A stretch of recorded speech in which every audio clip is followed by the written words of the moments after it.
안녕하십니까. 오늘은 2026년 2월 6일 금요일입니다. 네, 오늘도 난세영 흑행령을 아십니까? 106쪽부터 읽어보겠습니다. 교육 제도를 바꿔야 한다. 청소년 자살 문제가 나온 김에 학교 교육에 대해서 언급해 보려고 한다. 우리나라 청소년 중 1년에 800명 정도가 자살한다. 800명은 자살을 시도하여 성공한 사람의 숫자이므로 자살을 하려고 했으나 성공하지 못한 숫자까지 생각하면 청소년 자살 시도자의 수는 엄청날 것으로 본다. 청소년 자살의 가장 큰 원인은 단연 지금의 잘못된 교육제도이다. 지나친 무한 경쟁 입시 위주의 교육제도로 인하여 아직 정신적 성장이 채 이루어지지 않은 아이들이 성적 스트레스를 이기지 못하고 극단적인 선택을 하는 경우가 많다. 정말 심각합니다.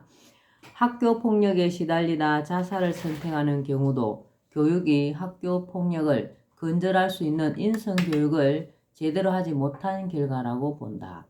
교육이 무엇인가?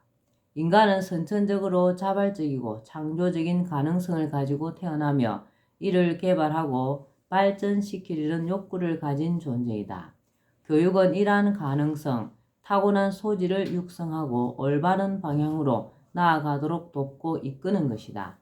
한자의 교자는 본받는다, 가르친다의 등의 뜻이 담겼고 육은 기른다, 올바르게 자라나게 한다 등의 의미를 지녔다.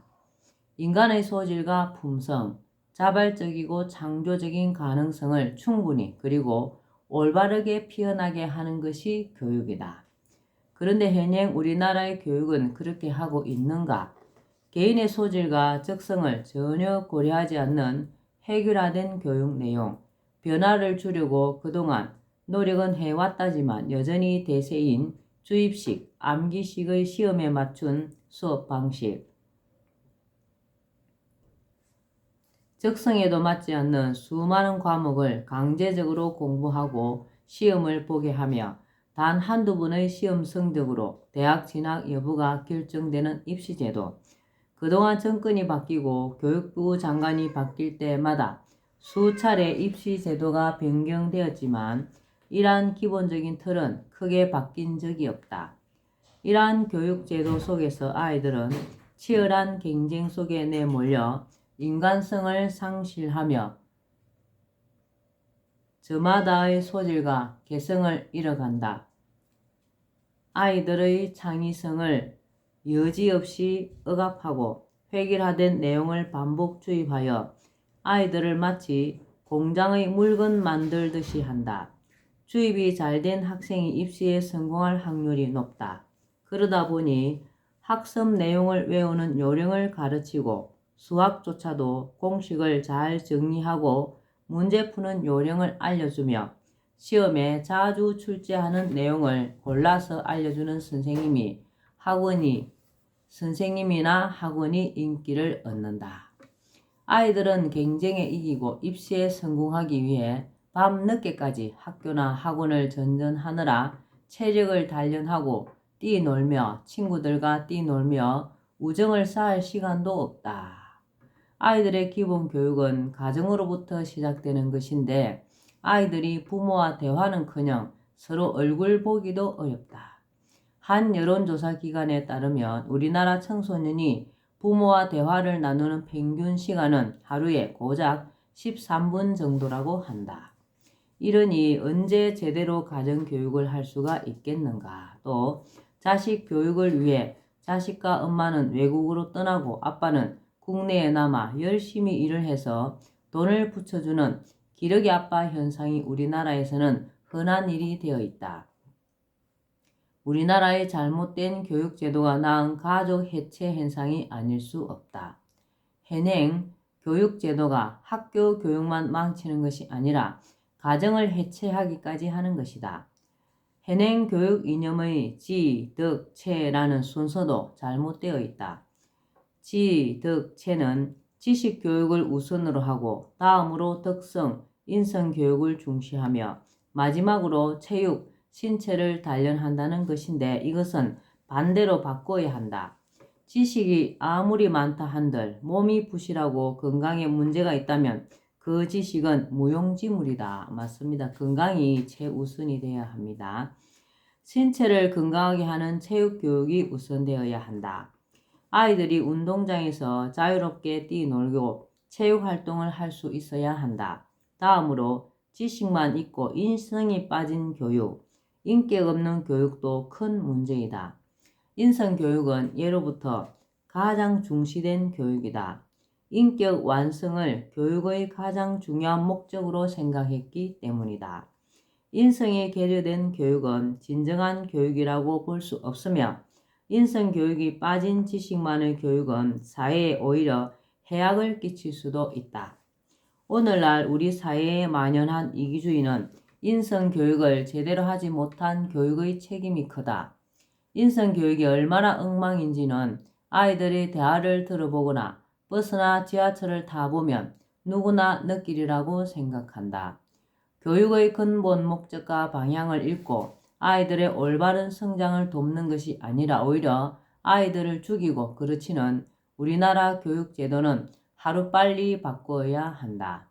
나는 대안으로 수능시험을 폐지하고 중등교육 과정에서 본인이 원하는 한 과목의 6년간 누적된 모의고사 성적을 통해 대학을 갈 수 있도록 해야 한다고 생각한다.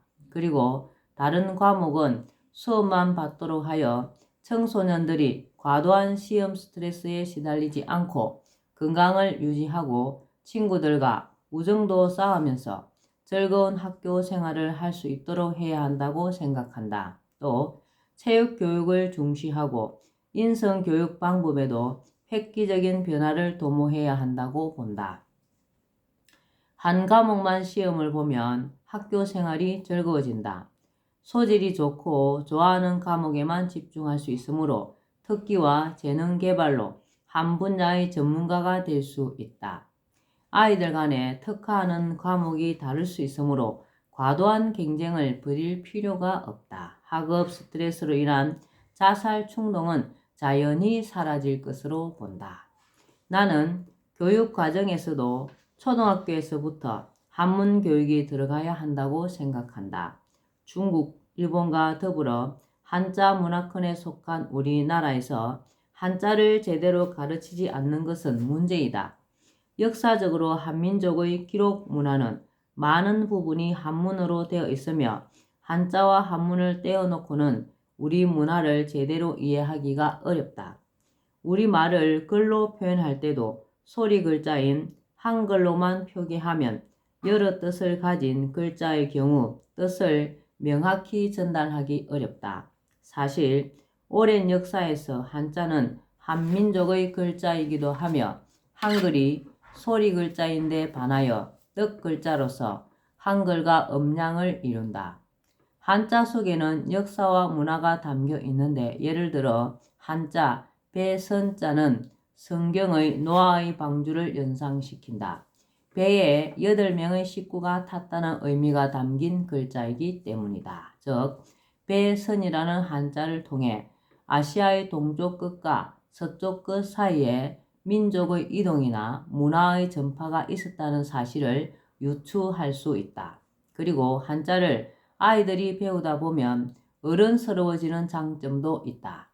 더구나 앞으로는 중국과 일본과의 교류가 더욱 활발해질 것이 예상된다. 공통 문화인 한자를 모르고서는 서로 간의 소통에 문제가 생길 수 있다. 글로벌한 시대를 살아가는 미래 세대의 청소년들은 영어 외에도 중국어나 일본어도 꼭 배워야 하는데 이를 배우는데도 한자와 한문을 아는 것은 매우 유리하다.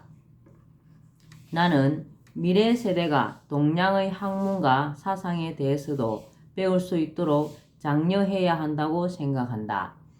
한자와 동양의 학문과 사상은 우리 민족의 뿌리이다. 뿌리를 망각한 민족은 단결이 어렵고 다른 민족에게 동화되어 흔적도 없이 사라질 수 있다. 또한 동양의 학문과 사상을 배우는 것은 그 자체가 인성교육이라고 할 수 있다. 충이나 효, 예는 시대가 바뀌어도 인간이 지켜야 할 변할 수 없는 덕목이다. 그렇죠. 일본에서는 초등학교에서부터 주역을 가르친다. 주역을 배우다 보면 세상의 이치를 알게 되고 인생의 목표를 정하거나 중대한 결정을 할 때 도움을 얻을 수 있다. 서양에서도 동양의 주역을 배워 중대한 결정에 활용하고 있다. 나사가 우주선을 띄운다든지 하는 중대한 결정을 할 때 주역이 활용되는 것은 물론이다. 서양의 학문만을 최고로 생각하고 깊은 지혜가 담긴 우리의 전통 사상과 학문을 등한히 하는 것은 옳지 않다. 서양의 과학을 대단한 것으로 생각하나 과학도 일종의 가설이며 사실과 다른 경우가 많다.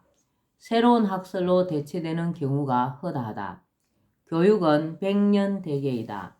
우리 아이들이 제대로 교육을 받아 건강하게 자라고 창의성을 말살당하지 않으며 아름다운 미풍양속을 지킬 수 있는 미래 세대로 자랄 때 우리나라는 희망이 있다.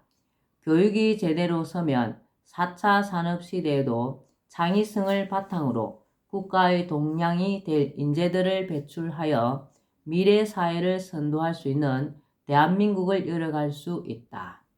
교육은 백년대계이다. 시련 속에서도 밝고 선한 마음으로 고생으로 시작된 서울 생활. 어머니의 무덤이 있는 고향을 떠나 서울로 올라가는 길은 고통스럽고 조마조마한 고행의 시간이었다. 나는 처음에는 친구들이 준 돈은 서울에서 써야 한다는 생각에 기차를 타지 않고 서울까지 걸어서 가야겠다고 계획을 세웠다.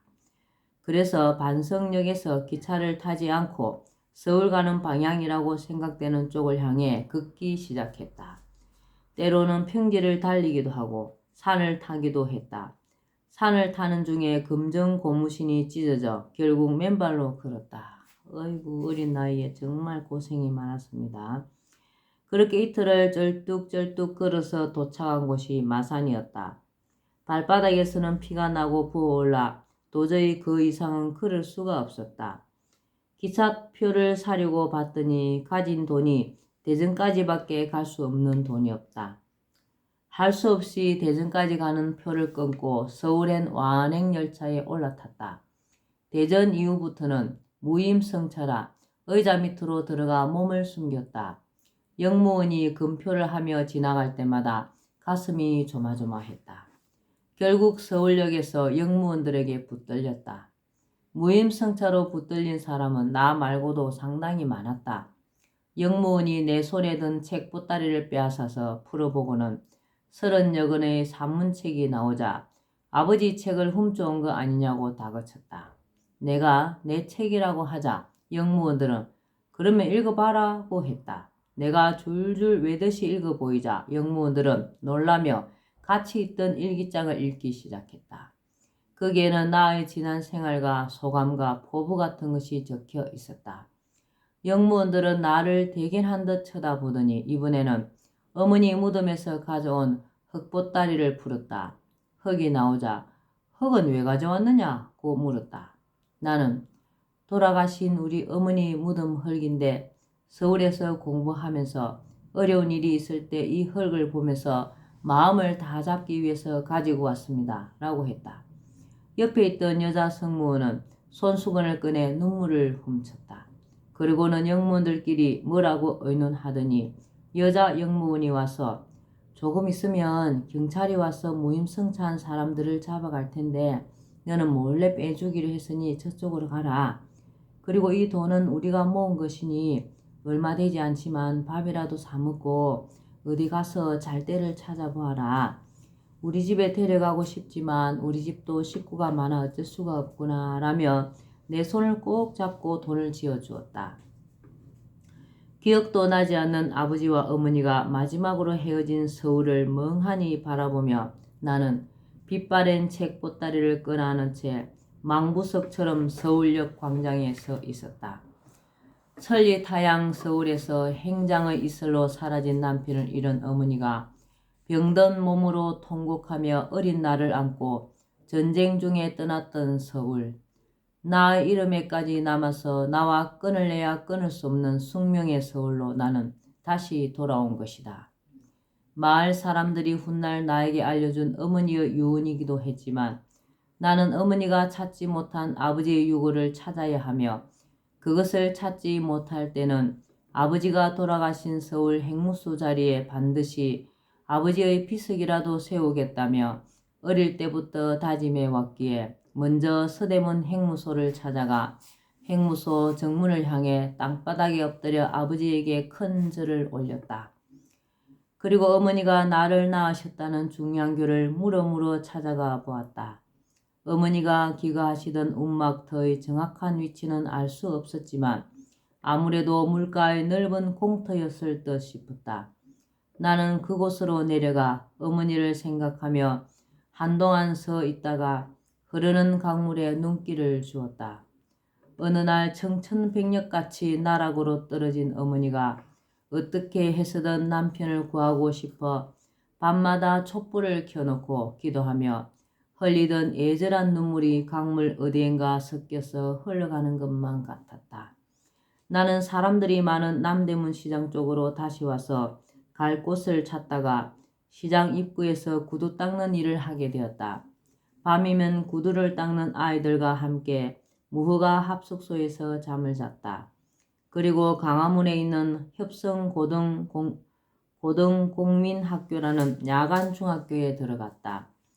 그런데 합숙소에서 사람들이 얼마나 담배를 피워대는지 연기며 냄새 때문에 도저히 공부에 집중할 수가 없었다. 그곳을 나와 중국집 보이를 하기도 하는 등 여러 군데를 전전했지만 마땅치가 않았다. 고민 끝에 사찰에 찾아가 의탁해 보기도 하고 찾아간 곳이 바로 수유리 화계사였다. 그곳에서 만난 분이 숭산 이행원 스님이었다.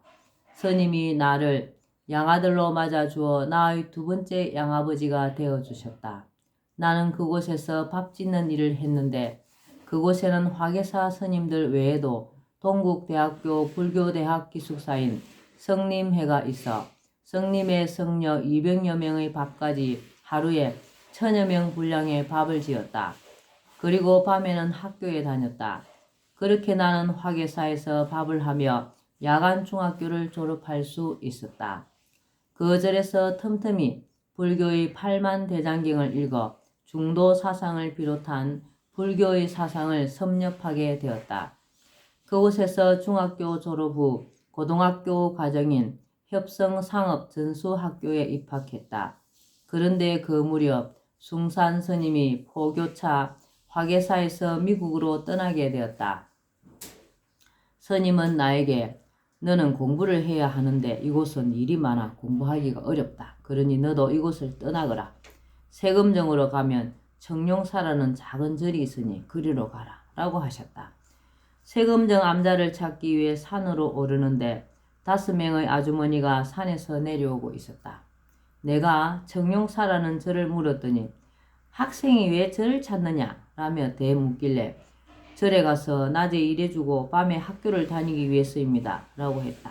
그러자 그들은 광화문에 있는 내수동 교회의 목사님한테 가면 잠도 자고 공부도 할 수 있다 면서 나의 책가방을 뺐다시피 하여 나를 교회로 데리고 갔다. 이렇게 해서 홍건선 목사님이 나의 세 번째 양아버지가 되었다. 목사님은 북한에서 내려오신 분으로 무척 청렴한 분이었다. 당시 북한에서 가져온 이불이 딱 한 장 있었는데 나와 둘이서 그것을 덮고 함께 잤다. 그런데 자다가 추워서 깨어보면 이불을 목사님이 끌어가서 나는 이불 밖으로 나와 있었다. 어떤 날은 내가 혼자서 덮고 있기도 했다. 잠에서 자신들도 모르게 두 사람이 이불 쟁탈전을 한 모양이었다. 그곳에서 2년간 있으면서 낮에는 일을 하고 밤에는 학교에 다녔다. 틈틈이 기독교의 구약, 신약을 읽었고 주말이면 마을 꼭대기에 올라가 북을 쳐서 아이들을 모으고는 교회로 데려와 주일반을 꾸리고 성경을 가르쳤다. 정말 또 좋은 인연을 만나셨습니다. 오늘은 여기까지만 읽겠습니다. 오늘도 흑영령을 많이 부르고 알려서 하늘의 복을 짓는 행복하고 뜻깊은 하루 되시기 바랍니다. 감사합니다. 흑영령, 흑영령, 흑영령.